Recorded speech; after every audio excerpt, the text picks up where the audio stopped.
So I've had a couple of requests recently to see what my pedal board looks like. So since I haven't uploaded a pedal board video since I think early last year in 2014, I'd show you what I'm working with. So the first thing to note here is that I am back on a Pedal Train 1, which I have been, I think, for all of this year, at least, all of 2015.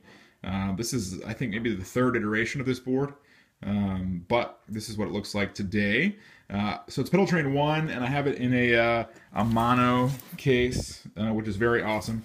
You get some added protection over the standard Pedal Train soft case, and you don't have all the weight of like the flight case. So it's a pretty nice middle point for me. So Pedal Train 1 mono case. I think maybe the best place to start is to flip the board over and show you what it looks like underneath. It is pretty clean, and I like that. But what you notice are a couple of Disaster Area Designs junction boxes. This is the first one, so my guitar goes in here, and my main amp comes out of here. That's a mono chain, and I'll explain a little bit more about that later. But I do have a stereo option if I want to run a second amp. So I have my Dr. Z M12. I also have a Vox AC10 with a Weber speaker that's pretty awesome. So I will use those from time to time in stereo. But more often than not, it's usually just a mono chain, but I do have both options under here, which is great. There's also this little guy stashed under there. That's a Disaster Area Designs DVC-18. I use that to run 18 volts to my Catlin Bred Dirty Little Secret Mark III, which is a killer pedal. The other addition here is the Seox Atom power supply.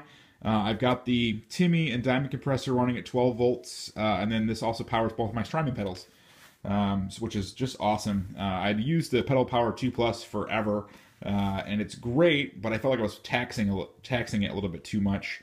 And I was getting some noise and some weird stuff going on when I was trying to power, I think, like a dozen pedals with it. So I've added the Atom, and we're doing great. So that's the look at the underside of the board. We'll flip it back over here.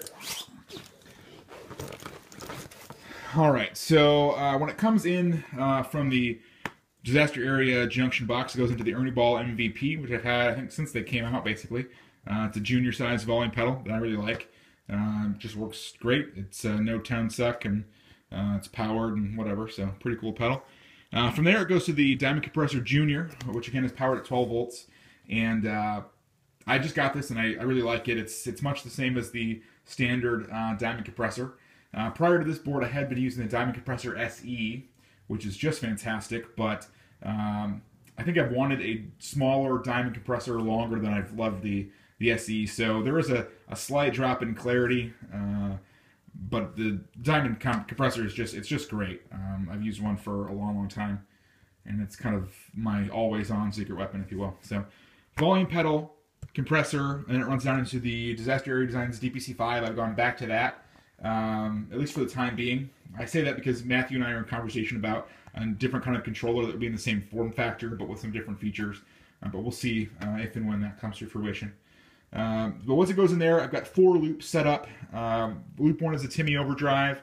The second loop is the Mini Bone Jesse Fuzz from Paul Trombetta. Loop 3 is the Catlin Bred Dirty Little Secret, and loop 4 is the History Lesson Delay from Alexander pedals. So how this works is I basically have the Dirty Little Secret on all the time, sort of set up sort of a low to medium gain kind of platform. And then if I want more aggressive rhythm, I'll turn the Timmy on and stack that into it. I can see it set for more of like a lower gain kind of thing. Or I'll stack the Mini Bone into it for like a high gain, fuzzy kind of lead tone. Occasionally I will just use the Timmy by itself for low gain, but most of the time the DLS is on. And I should note, this is the very sexy Rogue Guitar Shop version. I mean, just look at that. It's just really cool looking with the white paint there. So those are the drives, and it comes down to the history lesson, which, if you don't know what this is, go look it up.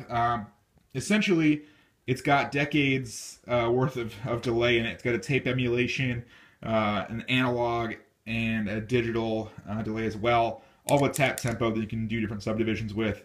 And I can, if you look at this, I can easily tap that over the DPC, so that's great. Modulation, it just sounds really good, and I like having it in a loop so that if I want to kick it off for like leads or whatever, I can do that pretty easily. I don't really use presets with the DPC-5, but if I did, that would make it even better. So the DPC is controlling the timeline via MIDI.